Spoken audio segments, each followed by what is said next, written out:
বলে বান্দারে তোমরা আমাকে দেখে ভয় করো, ভয় করার মতো করো এবং সত্যবাদীর সঙ্গ লাভ করো। সত্যবাদীর সঙ্গ লাভ করিলে আমরা সততার পথ পেয়ে যাব। সত্যবাদীর সঙ্গ লাভ করিলে আমরা সততার পথ অবলম্বন করতে পারবো। বেরাদার, জগতের মধ্যে আমরা সততা যতক্ষণ পর্যন্ত অর্জন না করতে পারবো ততক্ষণ পর্যন্ত কিয়ামতের দিন জবাব দিতে পারবো না।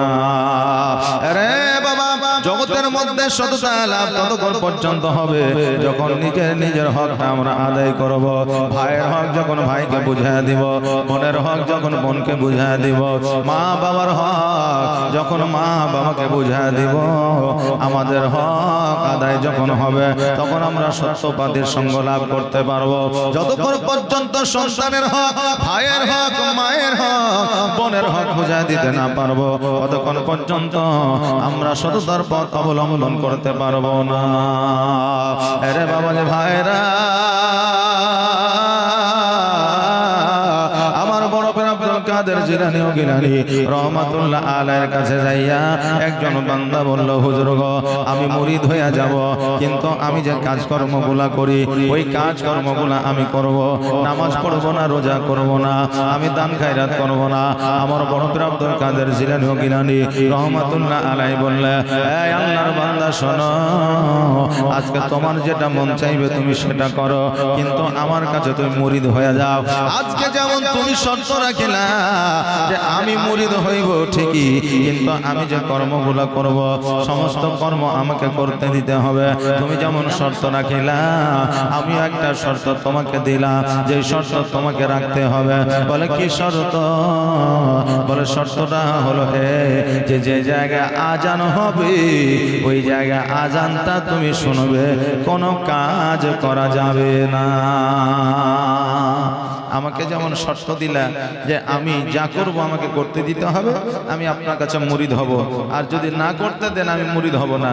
তা আপনি আমাকে অর্ডার দিলেন যে ঠিক আছে তাই করো, কিন্তু আমি আব্দুল কাদের জিলানী আমি তোমাকে একটা শর্ত দিচ্ছি যে তোমার যখন কানে আজানের আওয়াজ আসবে তখন তুমি আজানটা শুনবে, কোনো কাজকর্ম করবে না।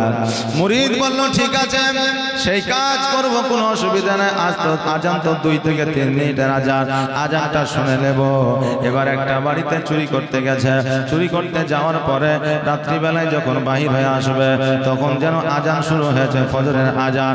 ওই আজানের সময় দাঁড়িয়ে আছে, আর দাঁড়িয়ে থাকার পরে পরে যেমনই আজান সমাপ্ত হয়েছে বের হবে, এমন অবস্থায় কিছু মানুষ তার পেছনে মুসল্লা নিয়ে আপনার দাঁড়িয়ে আছে, নামাজ আদায় করবে। বলে আমরা জানি তুমি ইমামতি করবে, তুমি আমাদের ইমামতি করো, আমরা নামাজ আদায় করব। চোর বলে কিছুই জানি না, নামাজের জন্য ইমামতি করতে দেয় কারণটা বুঝি না। আমার বড় পীর আব্দুল কাদের জিলানী আপনার সম্মুখে দাঁড়ায় আছে, গায়েবী আপনার আওয়াজ দিয়ে বলতেছে, চোর আজকে তুমি নামাজটা পড়ায় দাও, তুমি সবকিছুই পারবে। চোখটা বন্ধ করে যখন নামাজ পড়াইতে আরম্ভ করলেন সবকিছু আপনার পেরে গেলেন। আর তখন থেকে ওই বান্দা চিন্তা করলেন, আল্লাহ গো, জীবনের সব কিছু করেছি, এত মজা পাই না, আজকে যখন নামাজের মধ্যে এত স্বাদ আছে, মজা আছে, জীবনে কোনোদিন নামাজ ত্যাগ করবো না, রোজা ত্যাগ করবো না। আজকে বড় পীর আব্দুল কাদের জিলানীর কাছে আসিয়া সমস্ত চুরি আর আপনার খারাপ কাজ ত্যাগ করে দিলেন। বাবা, বড় পীর আব্দুল কাদের জিলানী রহমাতুল্লাহ আলাইহির কথা শুনেছিল বলে একটা চোর ভালো হয়ে গেল, নামাজি হয়ে গেল, দিনদার হয়ে গেল, পরেশগার হয়ে গেল।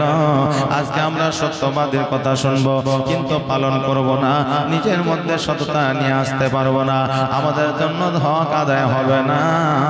এই জন্য পৃথিবীর মধ্যে এখন শুধু দেখা যায় এক ভাই অপর ভাইয়ের হক মেরে খেয়েছে, বাপ মা সন্তানের হক মেরে খেয়েছে, সন্তান বাপ মায়ের হক আদায় করে না, বোনের হক ভাইরা আদায় করে না। এবার শোনা যায় সব চাইতে বড় গুনাহ হলো হক মারা। আজকে আপনি আল্লাহর সঙ্গে নাফরমানি করবেন, আল্লাহ আপনাকে ক্ষমা করে দিতে পারে, কিন্তু কোন মানুষের যদি হক আদায় না করে ওই বান্দা যতক্ষণ ক্ষমা না করবে আল্লাহ ততক্ষণ পর্যন্ত ক্ষমা করবে না। জোরে বলেন সুবহানাল্লাহ। আল্লাহুম্মা সাল্লি